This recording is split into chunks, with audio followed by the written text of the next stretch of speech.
بسم اللہ الرحمن الرحیم. السلام علیکم. آج کا یہ اسکرپٹ بڑا اہم ہے. اس میں آپ کو نہ صرف یوتھی اور پٹواریوں کی ذہنی کیفیت کے بارے میں بتاؤں گا بلکہ یہ بھی بتاؤں گا ان کی کیا کیا مجبوریاں ہیں اور ان کی یہ سوچ کن حالات کا نتیجہ.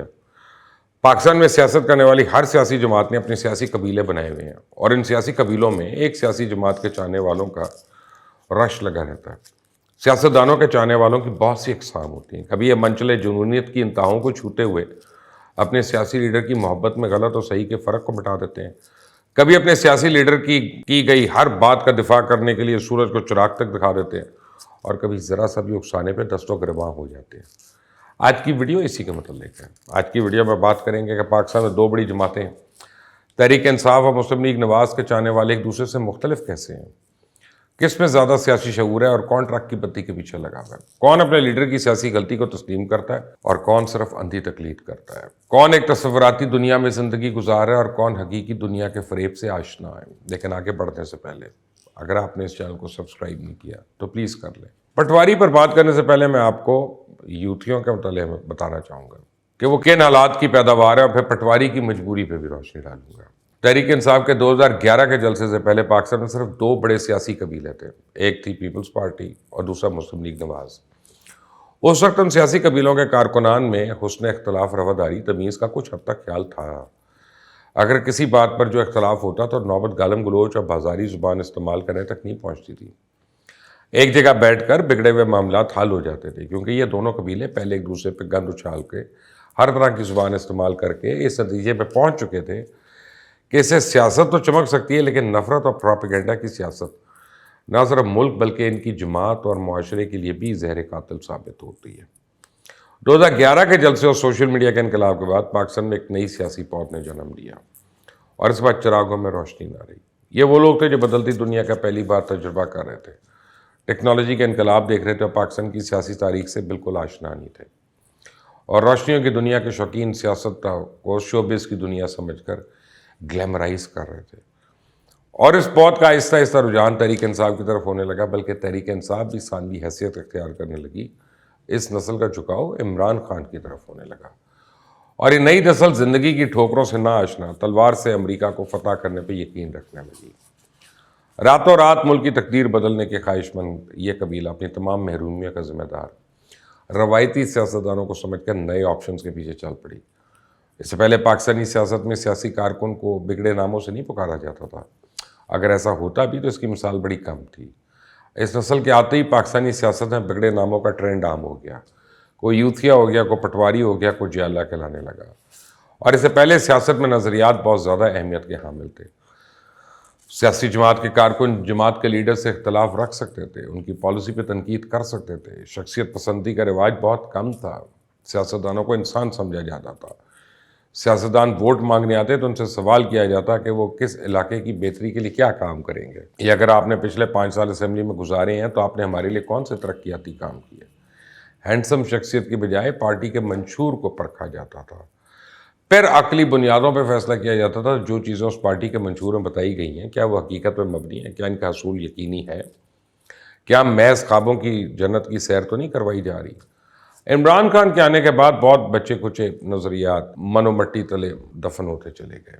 لوگوں کو حقیقی دنیا سے رابطہ ختم ہوتا چلا گیا اور عمران خان نے لوگوں کو وہ خواب دکھائے کہ جن کی تعبیر کبھی ممکن نہیں تھی، جو صرف ایک امیجنری ورلڈ میں پورے ہو سکتے تھے. اس بعد تیسرا سیاسی ٹولہ تحریک انصاف کا منشور دیکھنے کے بجائے ایک خوابوں کی تراشی ہوئی دنیا میں رہنے لگا اور وہ عمران خان کو ایک سیاستدان کی بجائے ہیری پوٹر فلم کا مرکزی کردار سمجھنے لگا جو جادو کے ذریعے سب کچھ ٹھیک کر لے گا. اور اس وقت پاکستان کے دو بڑے صوبوں کے پی کے اور پنجاب میں جیالے بہتات میں ہی نظر آتے ہیں. اب صرف دو بڑے سیاسی ٹولوں نے ایک دوسرے کے خلاف محاذ کھولا، تحریک انصاف کے کارکن اور مسلم لیگ نواز کے کارکن، کیونکہ سندھ اور بلوچستان میں ذہنی عیاشی کا وار نہیں چل رہا. تحریک انصاف کی اکثریت میں کارکن کم عمر ہے، ان کا زندگی گزارنے کا تجربہ بھی کم ہے، نہ ہی وہ پاکستان کی سیاسی تاریخ سے واقف ہے. اگر آپ ان سے مسلم لیگ نواز یا پیپلز پارٹی کی سیاست سے اختلاف کی وجہ پوچھیں گے تو صرف ایک جواب ملے گا، وہ ہوگا چور ڈاکو. اور جب ان سے فرح گجر یا عثمان بزدار یا مانکا کی چوری کی بات کریں گے تو سب چراغ گل ہو جائیں گے. یہ لوگ حقیقت پسند ہونے کی بجائے فکشن پر یقین رکھتے ہیں. ہالی ووڈ کی موویز دیکھ کر دنیا کو ایک فینٹیسی ورلڈ سمجھتے ہیں جس میں حسین ہیرو اسکرین پر نمودار ہوگا، مووی ختم ہوگی اتنی ہی دیر میں دنیا کے سارے مسائل حل کر دے گا. دنیا کو نہ صرف چوری اور ڈکیتی سے پاک کرے گا بلکہ چوروں اور ڈکیتوں کو ان کے منطقی انجام تک پہنچائے گا. جو پھونک مارے گا اور سارے کچے روڈ موٹر ویز بن جائیں گے. جو آگے چلتا جائے گا اس کے پیچھے خود بخود لوگوں کے رہنے کے لیے عالیشان گھر تعمیر ہوتے جائیں گے. جس کے دربار میں روز دنیا کے سارے بڑے لیڈر حاضری دیں گے, جھک کر سلام کیا کریں گے. جو چٹکی بجا کے پاکستان کے سارے انتظامی مسائل کا حل نکالے گا. جس کے آنے سے قاضی کے پاس کوئی سائل نہیں آئے گا کیونکہ علاقے میں کوئی جرم کرنے والا نہیں بچے گا. جس کے آنے سے خوشحالی کے چشمے پھوٹ پڑیں گے. افسوس یہ ایک ایسا آئیڈیلسٹک ورلڈ میں تو ہو سکتا ہے, ایک الف لیلا کی افسانوی دنیا میں تو پاسبل ہے, حقیقت میں یہ ممکن نہیں.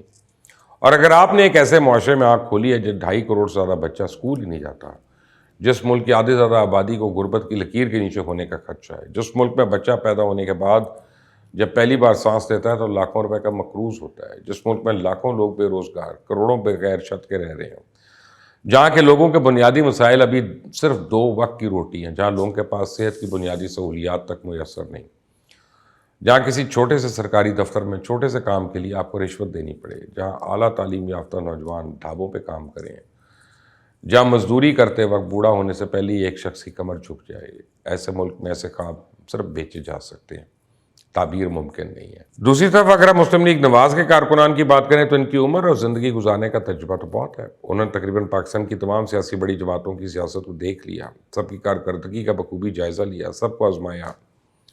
اس طبقے کے تو کوئی بڑے خواب نہیں ہونے چاہیے نا, نہ ہی انہیں دودھ اور شہد کی نہریں چاہیے. یہ لوگ ایک خوابوں کے جزیرے کی بجائے حقیقت کے صحرا میں رہنا پسند کرتے ہیں. انہوں نے اپنی عملی زندگی کا زیادہ تر حصہ گزار دیا اور پاکستان وقت کے ساتھ ساتھ آنے والی تبدیلیوں کو بھی پرکھ لیا. اس لیے ان کو یہ خبر ہے کہ پاکستان کے مسائل پلک جھپکتے ٹھیک نہیں ہو سکتے. انہیں جو ہے اسی پر گزارا کرنا پڑے گا اور زیادہ کے چکر میں تھوڑے سے بھی ہاتھ دھونے کی سکت نہیں. یہ لوگ ایک آئیڈیل ورلڈ کے بجائے ایک قدر ریئلسٹک دنیا میں رہتے ہیں. وہ صرف اس حد تک امید باندھتے ہیں کہ ان کے وقتی طور پہ صرف بنیادی مسائل حل ہو جائیں, ان کے بچوں کی بہتر تعلیم جاری رہے, ان کے بجلی کا بل ضرورت سے زیادہ نہ آئے, گھر میں کھانے کی بنیادی ضروریات کی اشیاء مہنگی نہ ہوں, آٹے دال کے بھاؤ زیادہ نہ ہوں, پیٹرول کی قیمت نہ بڑھے, بیماری کی صورت میں بہتر صحت کی سہولت میسر رہے. ان تمام بنیادی ضرورتیں کسی حد تک مسلم لیگ نواز کے دور میں پوری تو ہوئیں. یہ الگ بات ہے کہ سیاست میں کاروبار کا آغاز بھی نون لیگ نے ہی شروع کیا.